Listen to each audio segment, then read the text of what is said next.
Why am I doing this? If you must know my history with My Little Pony, I had seen Friendship is Magic a few times as early as 2013, but didn't become a more active viewer and fan until 2016. I had a lot to say about it, but waited until it was wrapping up to start reviewing it. That would be fun, I thought. Make it so every 10th series review I did was a My Little Pony video, and then when I'm finished with Friendship is Magic, move on to Equestria Girls, then the earlier generations. That would be fun, I thought!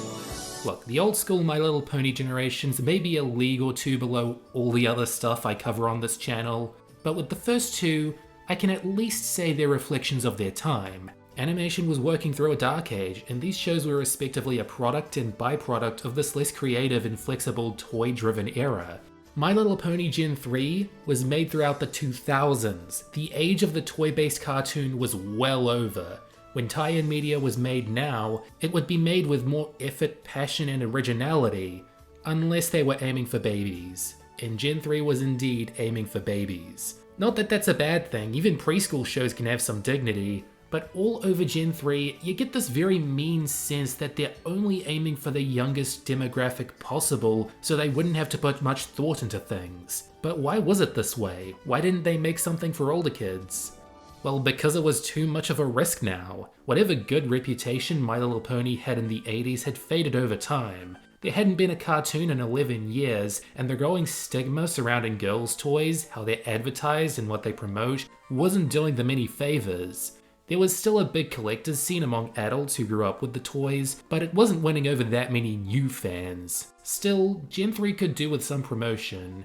Gen 2 didn't have an animated series of any kind, but when this generation launched in late 2003, Hasbro offered the first special, A Charming Birthday, through a mail order program, just in case you were really eager for new pony animation.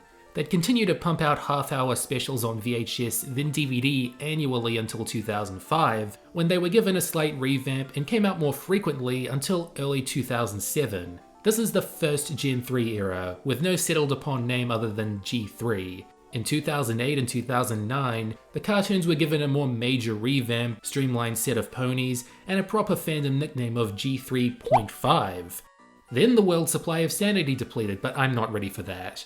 If I sound a little salty, it's because another big part of Gen 3's promotion was full-fledged video games for the Game Boy Advance and Nintendo DS. Thanks Hasbro for taking a chance and giving young girls some video games aimed at them in this hyper-masculine era of gaming. And thanks for doing that in Gen 2 as well, and even now in Gen 5.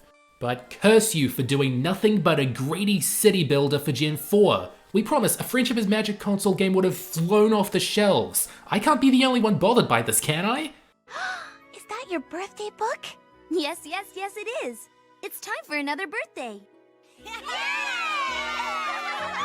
In the magical land named Ponyville for the very first time, there lives a society of all-female ponies going about their daily business, almost all of which revolves around parties and celebrations, it seems. Hardly anything goes wrong in this town. Clumsy mistakes are the extent of its disasters. Everyone gets along well, all their plans are finished easily and peacefully. This is as sunshine and rainbows as you can get. So what are you getting out of it? Colourful characters to buy. Minty is the one given the most focus in Gen 3, and for good reason. She's klutzy but got a good heart, and basically the only one that can get a proper story going. Pinkie Pie fills the role of Minty's best friend, and I guess beyond that she's the one with the best leadership skills. That's the thing, everyone else besides them is entirely defined by a single trait. Kimono is the wise one, not that you can trust a character in a world like this with calculus. Rainbow Dash is the posh one, which I only remember because of how her Gen 4 incarnation would react to this. Sparkleworks is probably a fireworks specialist, Twinkle Twirl is the most passionate dancer, and Sky Wishes is the wish granter. These are the most commonly seen ponies in the early installments, but they introduce more species as they go on. Starcatcher introduces us to Pegasi, who in this iteration are still mysterious and secretive entities from another world, much like in Ponytails. Only these ones are clearly very shy and sensitive, so the Earth ponies had to be extra careful not to spook them so they could be befriended. Later still we get the Breezies, tiny fairy creatures with pony bodies. They remind me of the Bush Willies from the original series, just cuter characters to make the world seem a tad bit friendlier, though they thankfully look way less like relics of the toy cartoon craze. The series also has its own incarnation of Spike, Here an old British guy always mixing up his fairy tales. I don't find him nearly as endearing as the other iterations. His random references are the only thing I want to remember him for. We also get confirmation that Santa Claus exists in this universe, but never see him. I think it's for the best he wasn't shown. It would put a dent in his reputation. And that's most of the folks we have for the first 4 years. Not a super dynamic lineup, but hopefully the series can spread half-decent messages. I have been awakened to guard, protect, and teach the new princess. And of course to grant her 3 wishes. No, wait, I believe that's the other fellow. Without much in the way of conflict, the storytelling in Gen 3 tends to lack urgency. These stories are very slow-paced, just simple explorations of Ponyville or somewhere else with a similar look and feel. And that's when you've got an adventure. A lot of these stories are basic slice-of-life tales, much like in Tales, but without any semblance of story arcs. At least in Tales, the stories had defined beginnings, middles, and ends, and the characters were usually supposed to be smarter by the end of an episode. Here, everything meanders, like they're trying to fill the runtime with more filler than story content. Not much of value tends to happen, and that's the norm, just ponies doing pony things. This isn't to say the writers were phoning it in. I'm sure they could whip up some more substantial plots. Why would they be hired if they aren't good at writing? I'm just more disappointed in Hasbro for seeming to force their team to produce the blandest material they could.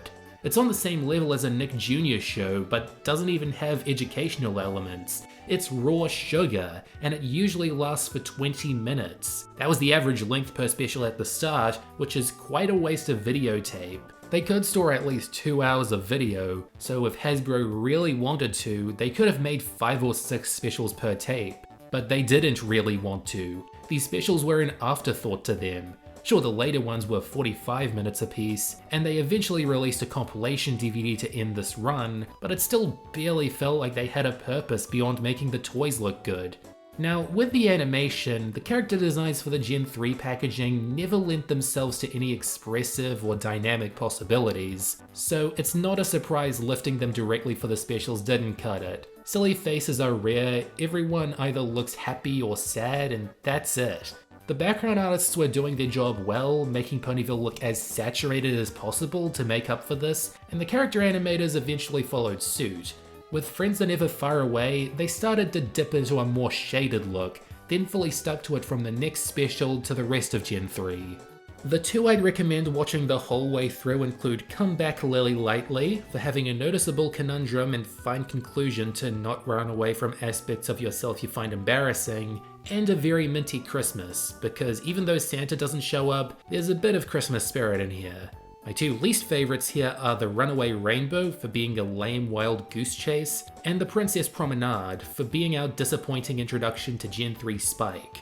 I could have put more on the worst list, but the other choices I could have picked are just too boring to detail. I wouldn't get anything out of reviewing them individually, and you wouldn't get anything out of it either. So it seems Gen 3 is already off to a poor start. Yeah, this is only the start. Everything I've talked about so far is only half the story. Okay, let's dig in!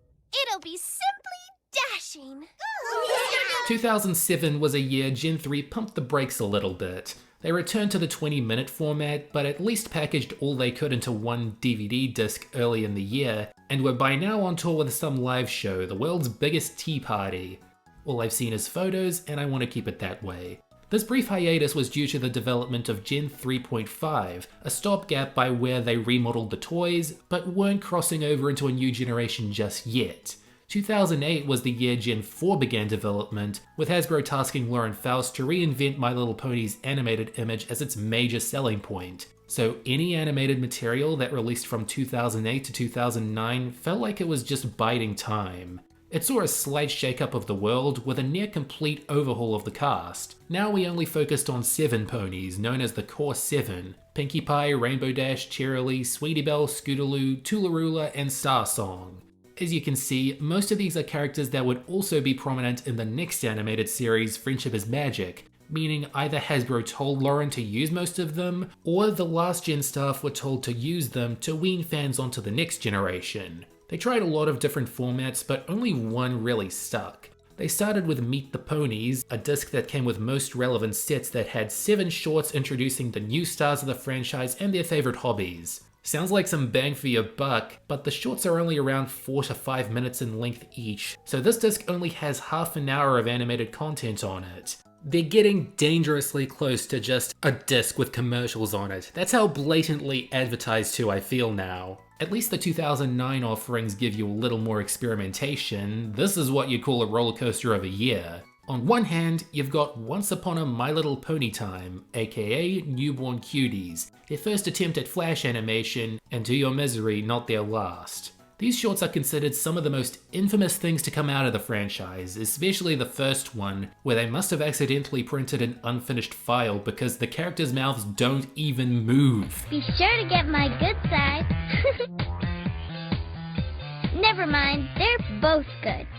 Looking at that animation demo Lauren Faust made this exact same year, then looking over to Newborn Cuties is fascinating. Look at how bad things had gotten without a strong creative direction.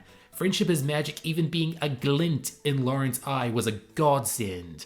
But you know what other talented writer Hasbro roped into MLP? Tiny Toons and Animaniacs developer Sherry Stoner. She's the one credited with writing Twinkle Wish Adventure and its subsequent online shorts, the final Gen 3 cartoons to hit the market. And these are such a small but necessary improvement. There's an actual story, actual adventure, actually alright color scheme and character designs, actual lesson learned, actual jokes. It's still heavily restricted by being catered to a demographic too young to grow arms, but if I had one single legitimate viewing recommendation from Gen 3, it would be Twinkle Wish Adventure. Now for 5 that would be a total waste of time, unless you wanted to watch something to make fun of. Pinkie Pie's Special Day and Rainbow Dash's Special Day are something this franchise really didn't need to drag itself down further. Clip shows. I don't know how they were this cheap that they actually had to resort to clip shows, but they happened. Star Song and the Magic Dance Shoes is just about Pinkie Pie and Star Song trying to find the latter's misplaced shoes. Riveting storytelling I can't comprehend. And of course, in last place, there's no choices other than the Newborn Cuties episodes. So Many Ways to Play goes second because at least it has mouth movement, and Scootaloo's horribly deformed face can be funny sometimes. Over Two Rainbows is the lowest form of art to come out of this series, and that's not even getting into how Sweetie Belle was apparently conceived by rainbows? Is she an alien? Not a doubt in my mind. So there's Gen 3. Do I like it? Of course not. Watching through it just makes me glad with how good Friendship is Magic ended up being at the start. I'm not intentionally trying to draw a full circle, but it was hard not to be reminded of Gen 4 throughout all this, as much as I've tried to judge the earlier series on their own merits. Gen 3 has more missing potential than any other classic MLP cartoon. There's a sliver of hope at the very end that just reminds you of how aimless most of this was. I can't be too mad at it though, because there's nothing getting mad at these will do. They're meant to be shown to kids too young to play with the My Little Pony toys. This is their way of engaging with the world of Ponyville. And while they do the bare minimum, at least they're an option. A big reason I don't cover preschool shows on this channel is because there's very little I, a fully grown adult, can learn from them. But I'm aware they have a place in the world, for young children who may find big kid cartoons too intense.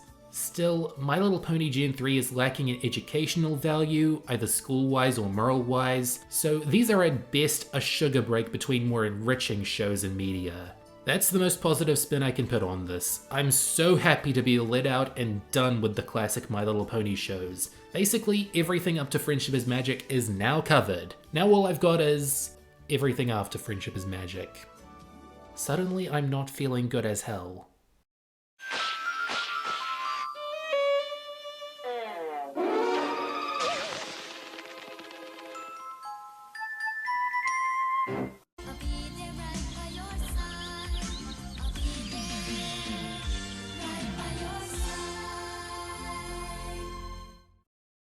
Want a cookie? Oh, no, thank you. I'm watching my figure. Watching it do what?